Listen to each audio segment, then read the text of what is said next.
nós também, pois que estamos rodeados de uma tão grande nuvem de testemunhas, deixemos todo o embaraço e o pecado que tão de perto nos rodeia e corramos com paciência a carreira que nos está proposta, olhando para Jesus, autor e consumador da fé, o qual, pelo gozo que lhe estava proposto, suportou a cruz, desprezando a afronta, e assentou-se à destra do trono de Deus.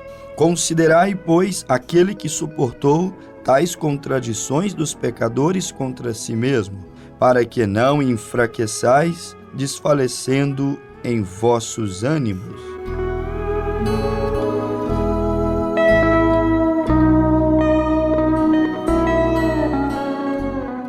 Ele suportou, Jesus suportou toda a pressão que veio sobre ele. Ele nunca havia, em todos os seus 33 anos de vida, havia provado de uma angústia, de uma aflição, de um sofrimento tão grande como aquele que ele estava vivendo agora naquele jardim no Getsêmani, quando ele foi estar além, à parte, orando, falando com o Pai e já vivendo antecipadamente a aflição, a humilhação, a dor que aquela cruz lhe traria, que os ingratos homens, que muitos deles foram curados, restaurados, abençoados por ele, os ingratos homens viriam lhe causar naquelas próximas horas após a sua saída daquele lugar de oração, onde Jesus gostava de estar à parte, falando com o Pai. Ele sofreu uma angústia mental, emocional tão forte, uma pressão espiritual que a Bíblia diz que ele suou gotas de sangue. As suas últimas horas de vida na terra, ali naquele jardim orando, falando com o Pai, foram as horas mais difíceis de todos os seus anos de vida e de todos os combates daqueles 3 anos e meio de ministério. Aquele foi o mais terrível. Aquele lugar de oração, aonde Jesus tanto esteve ali, com os seus discípulos orando, alimentando a sua alma, sua vida espiritual, agora se tornou um testemunho. O suor de Jesus agora gotejava ali naquele chão, no Getsêmani, porque ele estava agoniado, angustiado, aflito, e o seu suor se tornou em gotas de sangue. Lucas capítulo 22, versículo 39 ao 44. E regou ali aquelas oliveiras naquele jardim. Então a gente começa a meditar, a pensar nesse programa. Jesus tão justo, tão puro, tão santo, que nunca causou mal a absolutamente ninguém. Por que Jesus sofreu tanta aflição assim, como ele sentiu, a ponto de transpirar sangue? Ali ele estava tomando o meu e o seu pecado. Ali estava já começando a se cumprir Isaías 53. Ele levou sobre si as nossas dores. Ele levou sobre si todas as nossas transgressões. E a Bíblia diz que o castigo que nos traz a paz estava sobre ele, para que pudéssemos ter paz, salvação, vida eterna, para que pudéssemos pregar a esperança de uma nova vida, de um novo reino. E ele teve que passar por tamanha aflição. E ele teve que sofrer aquela extrema dor física, porque ele foi açoitado, chicoteado, pregado, literalmente pregado em uma cruz. Ele teve que passar por aquelas aflições físicas. Ele teve que viver também a profunda angústia no seu espírito. Jesus disse isso. Se você acompanhar Mateus 26, 38 em diante, Lucas 22, verso 39 em diante, você vai encontrar durante a oração de Jesus no Getsêmani, quando ele se levanta a sair, ele diz: a minha alma está cheia de tristezas até a morte. Quer dizer, ele estava terrivelmente angustiado, não porque pecou, mas porque estava tomando sobre si os nossos pecados, e o diabo já estava lhe mostrando, lançando-lhe em rosto a ingratidão do ser humano, mesmo Jesus sofrendo tanto daquele jeito e levando sobre ele todas as nossas culpas, as nossas iniquidades, para abrir a nós um santo, vivo, puro caminho, para nos garantir o direito de vida eterna, para nos garantir o perdão, para nos garantir a paz. E o inimigo lançava-lhe em rosto, atormentava o seu espírito, o entristecia e o deixava aflito. E ele estava profundamente angustiado e ele disse: minha alma está cheia de tristeza até a morte. Aquele era Cristo, totalmente angustiado, totalmente ferido em seu corpo, ferido em seu espírito, um espírito angustiado. Minha alma está cheia de tristeza até a morte. Aquele era o homem que nunca pecou. Paulo disse: em tudo foi tentado, mas sem pecado. Nunca pecou. Veio ao mundo de maneira pura, viveu de uma maneira pura, um homem digno, tomou a indignidade da humanidade. Mas mesmo assim, quanta ingratidão, mesmo assim, quanta rejeição da humanidade àquele que tanto lhes amou, a ponto de suportar tamanha dor. Disse Paulo aos Hebreus, capítulo 12, versículo 1 até o versículo de número 3. O apóstolo São Paulo disse que ele suportou a cruz. Hebreus 12, verso 2, olhando para Jesus, autor e consumador da nossa fé, o qual, pelo gozo que lhe estava proposto, suportou a cruz, desprezando a afronta, e assentou-se no poder, à destra do trono de Deus.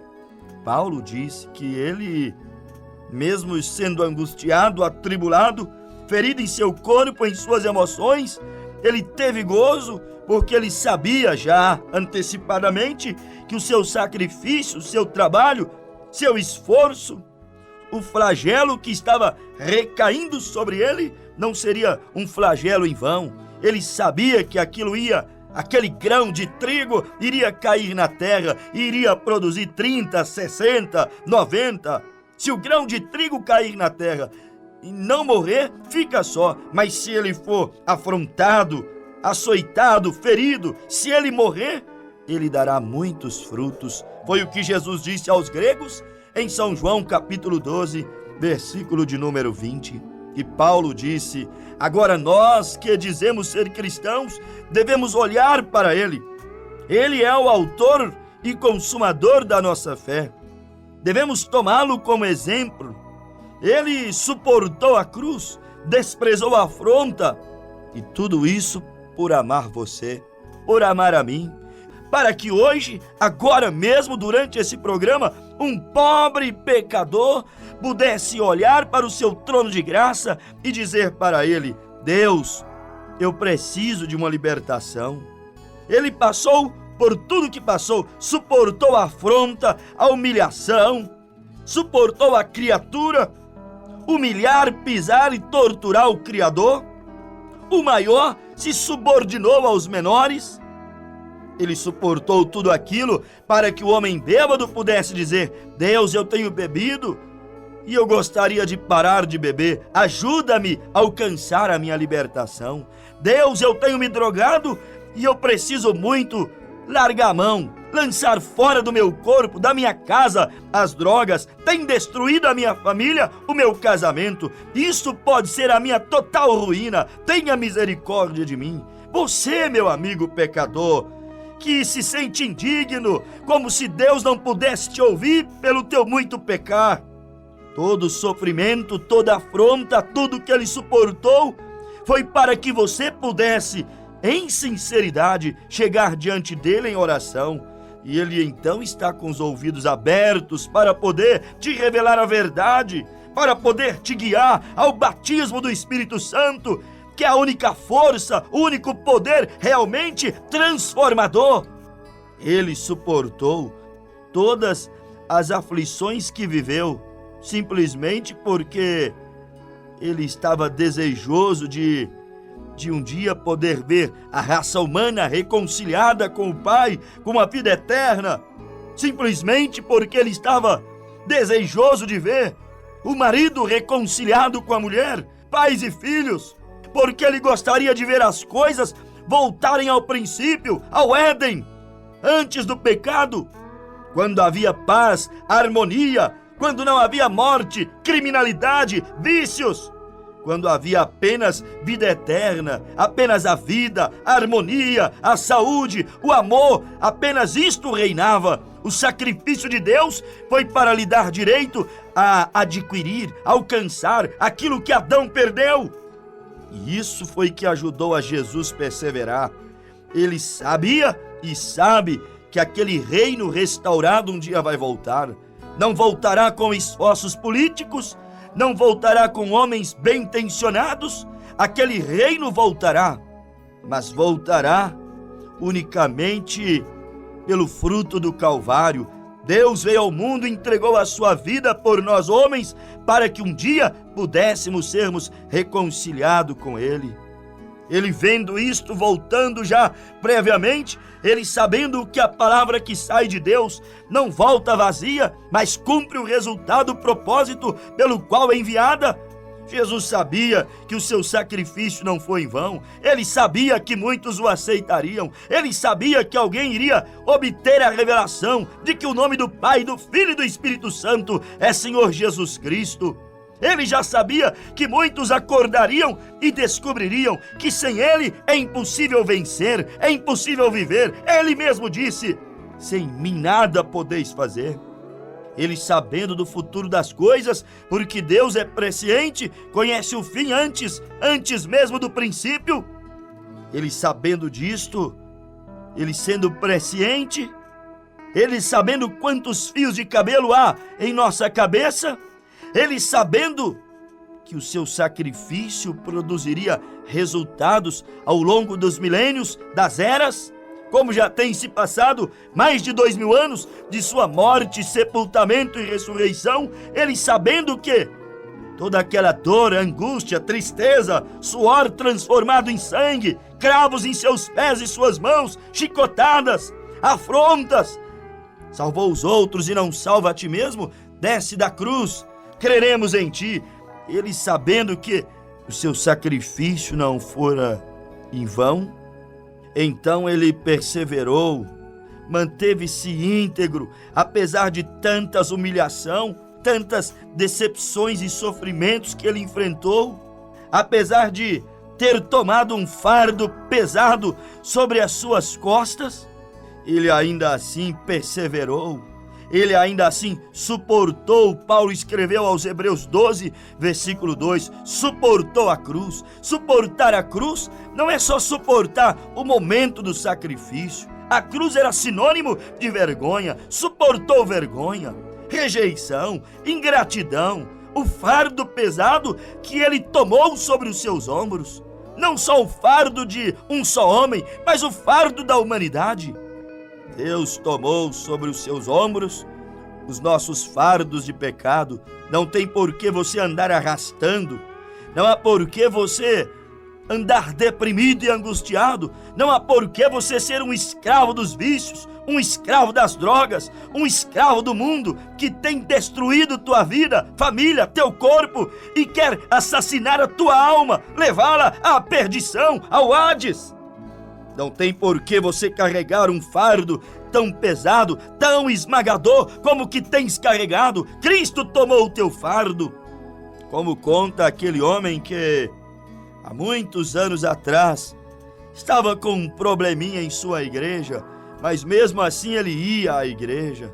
estava um tanto triste com a situação da igreja, mas mesmo assim ele subia a montanha para poder chegar lá do outro lado da montanha e cultuar a Deus em sua igrejinha. E certa vez esse homem, um tanto desanimado, com certa dificuldade, subindo a montanha para poder ir à igreja, ao longe ele avistou um homem pelejando também para subir a montanha.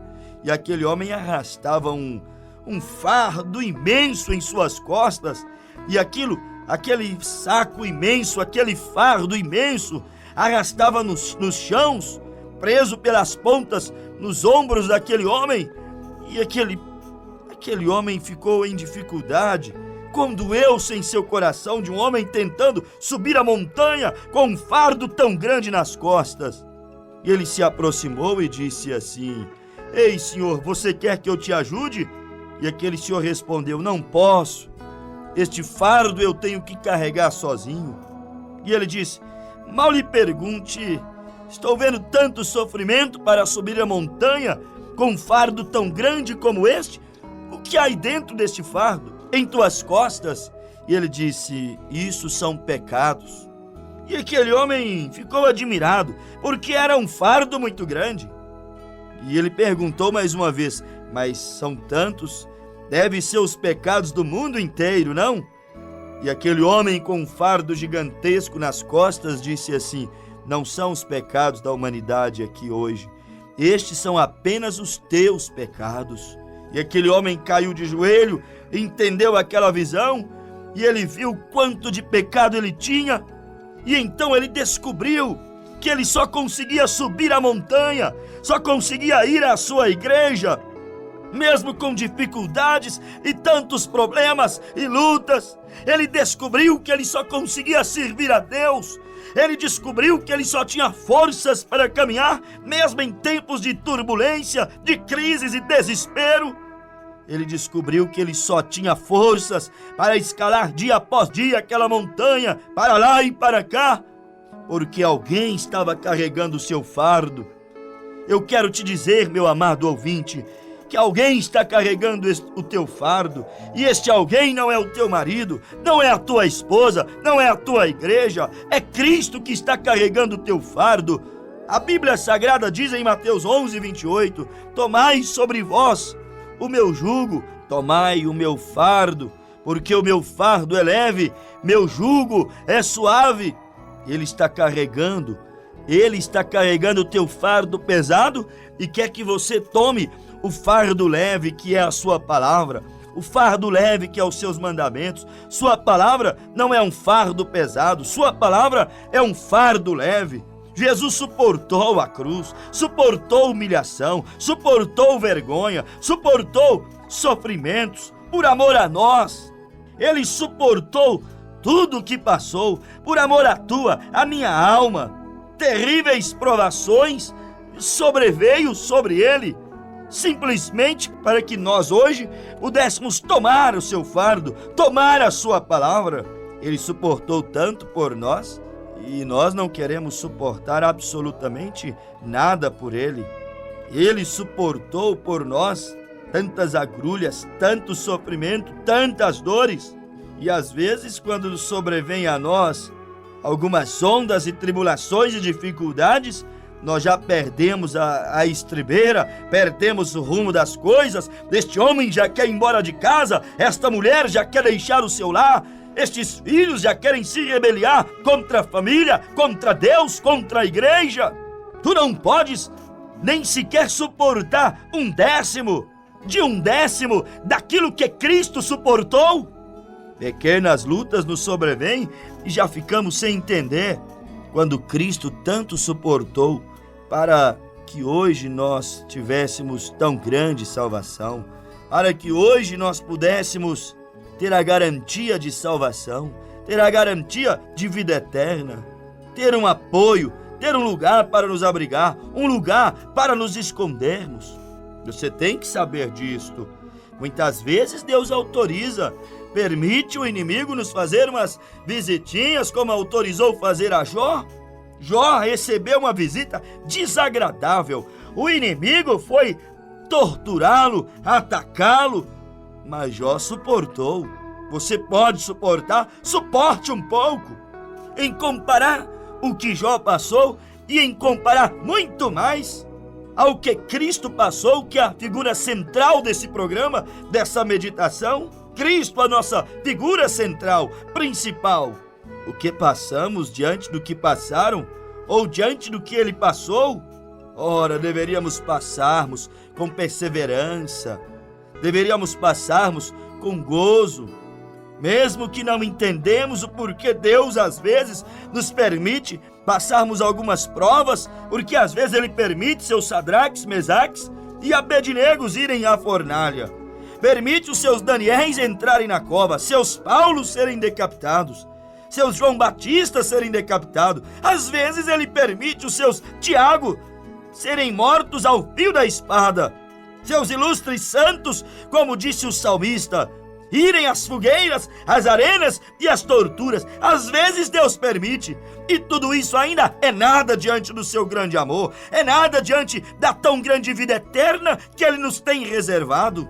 Não é à toa que a Bíblia diz que não há nada nesse mundo, e Ele diz que as lutas, as tribulações não hão de se comparar à glória que a nós há de se revelar.